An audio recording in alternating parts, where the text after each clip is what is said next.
دغه خبرونه تاسو ته د کابل آسیا روغتون لخوا. آدرس چروحی کارتی پروان، سرک عمومی باغ بالا.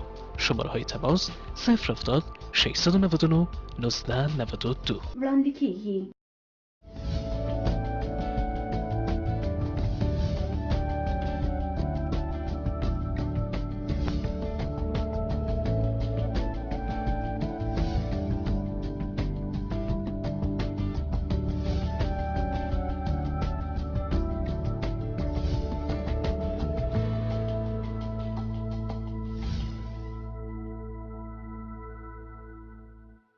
بسم الله الرحمن الرحیم. د ژوندون نړیوال تلویزیون ګران لیدونکو سلامونه او نیکې هیلې. ویاړم چې یو ځل بیا زه ډاکټر سیاجان قاضیزاده د روغ رنځور خپرونې په وړاندې کولو سره ستاسو په درانه چوپړ کې حاضر یم. ګران لیدونکو، نننۍ خپرونه مو د یو داسې موضوع په اړه چې د هغې پېښې او وقوعات زموږ په هېواد کې ډېر زیاتې ځانګړې کړې ده. دغه موضوع انټي پارټم هیموراج یا د حاملګۍ په وخت کې د خونریزۍ په اړه ده. او د دغه موضوع لپاره زموږ سره په سټوډیو کې ډاکټر صاحب عزیزه وسیمي د نسایي ولادي ناروغیو متخصص ډاکټره میلمه ده. ډاکټر صاحب ستړي مه شئ، په خیر راغلی. تشکر، خیر اوسې. مننه کورمدان. ډاکټر صاحب، لکه څنګه چې د خپرونې په پیل کې موږ یادونه وکړه چې د حاملګۍ په وخت کې خونریزي یا انټي پارټم هیموراج، که تاسو زموږ ګران لیدونکو ته یادونه کړئ چې دا کوم حالت دی، دا یعنې څه شی وایي دې ته؟ انټي پارټم هیموراج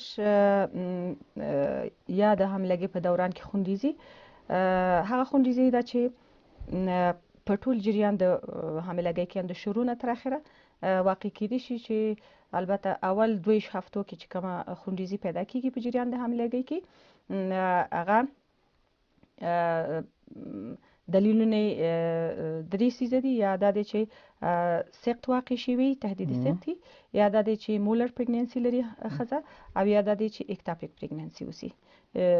مننه کورمدان. البته دې لاملونه هم تاسو یادونه کړل چې د دې لاملونه د دې 3 دلیلونه کېدای شي چې ښځه خونریزي پیدا کړي. نو دا 3 دلیلونو کې که موږ دغه ابورشن یا سقط راواخلو، نو که تاسو زموږ ګران لیدونکو ته اول د دې یادونه وکړئ چې ابورشن څه دی، په نور موضوعاتو ته په ترتیب سره راځو. لکه مخکې ما وویلې چې انټي پارټم هیموراج کې همغه په دوران د حاملګۍ کې خونریزي ته وایي، خو همدا چې 22 هفتې 2 هفتونه مخکې که یو حامله ښځه سره خونریزي ولیدل شي، یو د دلیلونه سقط دی. یعنې د سقط تعریف هم همدا دی چې خونریزي یا تهدید د حاملګۍ مخکې د 2 هفتو څخه. مننه کورمدان. اوس که دې موضوع ته راشو چې دا د حاملګۍ په کومو وختو کې البته زیات لیدل کېږي دغه ابورشن یا سقط؟ موږ وایو چې همدغه 2 اوله هفتو کې، یعنې خونریزي د دې باعث ګرځي چې یعنې د سقط سبب شي که نه، یعنې د حمل د محتوي د لرې کېدو باعث شي که نه، د ماشوم د منځه وړلو باعث شي. نو دغه سقطونه خو اسباب مختلف دي، یعنې که سقطونو نظر په نوع باندې سبب مختلف دی. کېدای شي هغه سقطونه چې اول 3 میاشتو کې واقع کېږي زیات وایي چې جنیټیک خرابوالی، چې یعنې څوک چې هغه ماشوم چې په اصطلاح په طبیعي جوړښت کې څه فرق وي زیات سقط مواجه کېږي. مننه ډاکټر صاحب. اوس راځو دې ته ډاکټر صاحب چې لکه څنګه چې د خپرونې په پیل کې ما یادونه وکړه چې نننۍ خپرونه مو د انټي پارټم هیموراج یا د حاملګۍ په جریان کې خونریزي، نو که تاسو زموږ ګران لیدونکو ته یادونه وکړئ چې انټي پارټم هیموراج یعنې څه شی دی؟ لکه تاسو چې مخکې خپله توضیح کړم ویل چې انټي پارټم هیموراج یا مخکې د ولادت څخه خونریزي، هغه خونریزي کېدای شي چې اولو 3 میاشتو کې یا اخر 3 میاشتو کې یا منځ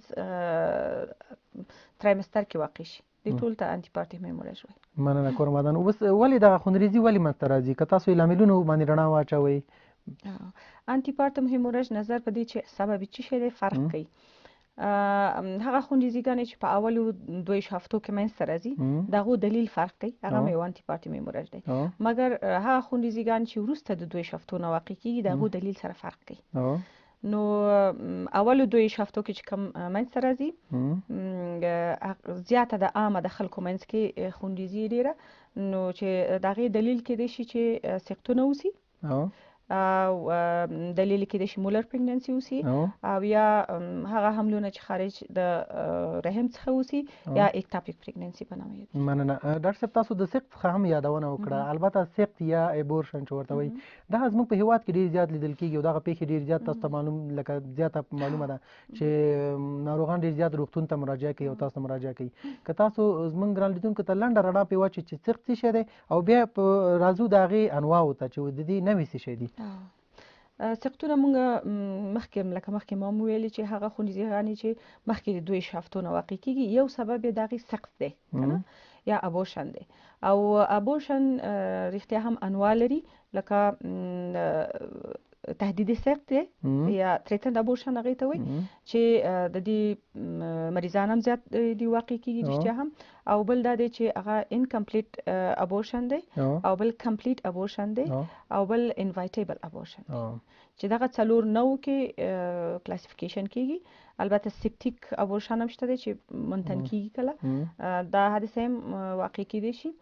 نو په دغه لوحو کې مریضان شفاخانې ته زیات مراجعه. البته ډاکټر صاحب که تاسو دغه تریټن ابورشن یا د دې په اړه تهدیدي سقط چې ورته وایي دې په اړه یو رڼا واچوئ څرنګه زه پوهېږم چې دغه پیښې زموږ هیواد کې ډېرې زیاتې دي، نو عاملین د دې مشکل زیات دي، نو که تاسو یادونه وکړئ. تریټنډ ابورشن یا تهدیدي سقط مریضان هغه دي چې همدغه اول ترایمستر کې دوی چې کومه خونریزي پیدا کوي، خو مقدار د خونریزي اکثره کمی او ډېر کم بطني دردونه پیدا کوي دغه کسان.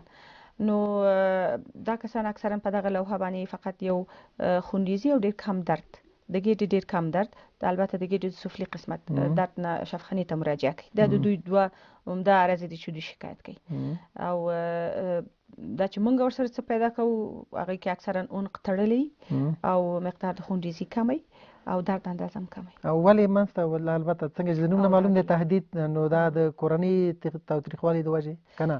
نه، دلیل یوازې کورنۍ تاوتریخوالی نه دی. مثلا څه شی دی؟ یعنې د دې اسباب